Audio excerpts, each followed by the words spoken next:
Animal lovers, while you're spring cleaning, don't toss out those old towels and blankets. Bring them to the Sterling Heights Animal Control Drive.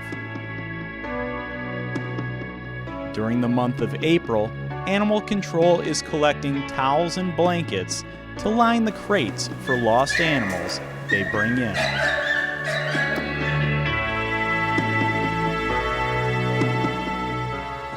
Springtime is our busiest time of year here at Animal Control. Any donation to help keep these guys comfortable during their stay here is appreciated. Thank you. Donations can be dropped off at the Sterling Heights Police Department lobby. Please, no sleeping bags or crocheted blankets.